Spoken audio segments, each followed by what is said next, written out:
Welcome to another set of lectures. Today I'm going to discuss with you strategies for managing conflict successfully, all from chapter 10. There are 5 ways to manage conflict. If you check out page 397, there's this handy dandy little chart. It looks something like this. Woo, look at that. You know, at this rate, I could just show you every page of the book, and you could just take screenshots, and then you could just print it all out and sell your own book. But, you know, that would probably take too long. So anyway, here is the deal with the 5 strategies for managing conflict. Um, there are two ways to look at this. One is your concern for yourself, and the other is concern for others. If you have a low concern for yourself and a low concern for the other, then probably you have an avoidance style, meaning you really don't want to get into a conflict, so you avoid it whatever you can do. Now, if you have a high concern for yourself and a low concern for others, you probably have what we call a competing style, meaning you view conflict as a competition which is to be won or lost. You want to win, and somebody else has to lose in order for that to happen. Conversely, if you have a low concern for others, for yourself rather, and a high concern for others, you're probably going to accommodate, meaning that you're going to give in to whatever the other person wants. So when a conflict comes up, you're just going to say, yeah, you're right, all the time. So you can see the difference between competing and accommodation. Competing, you want to win, and accommodating, you don't want to have any conflict, so you just give in to the other person.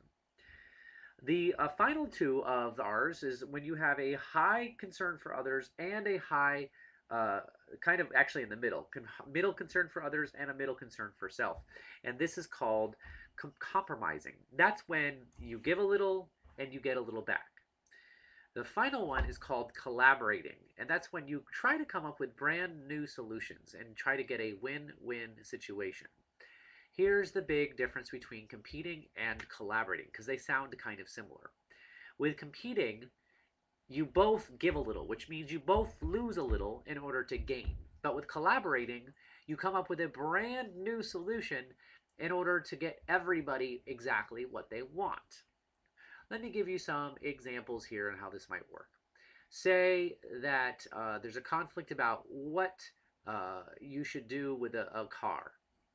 And so you and a sibling are having a conflict over buying a new car. In the avoiding stage of this, you would try to avoid the conversation altogether, and you would try to not have any kind of dealings with conflict over who should get this brand new car. In the competing stage, you see it as a competition, and you're competing against your sibling, and you want the car, and the other person can't have the car. In the accommodating, you would be like, I don't want the car, you can have the car. Yay, conflict over. Now, those 3 styles generally are not good styles to have. In the compromise section, here's what you might do. You might say, okay, we'll go both pay for the car. You'll get to drive it this many days a month, and I'll get to drive it the other days of the month. That's a compromise. Neither of you get exactly what you want. What you both want is you want your own car. But instead what you're doing is you're just saying, okay, I give a little, I get a little. You give a little, you get a little. And that's a compromise. Now, a collaboration would look something like this. I have a car that I want. You have a car that you want. But we only have so much money between us. So what we're going to do is we're going to go to our parents and we're going to say, listen, mom and dad, I have this much money. So-and-so has this much money. Between the two of us, we don't have enough money for 2 cars. But what we would like to propose is that we will work part-time, and we would like a loan from you. So in the meantime, while we're working this part-time job, we'll be able to get a car, and we'll pay you back over time. So that means we'll both be able to get a car, we'll both have what we want, and everybody will be happy because no sharing has to occur. And that would be collaboration. That's trying to think outside the box, coming up with a brand new solution to a conflict. So those are the 5 kinds of conflict. Just to recap, we have avoidance, we have competition, we have accommodating, then we have compromise and collaboration. Not all types are always good options, and sometimes one of the types that we think are not so great could be good. So I want you to think about, when would these be good to have, and answer these questions below.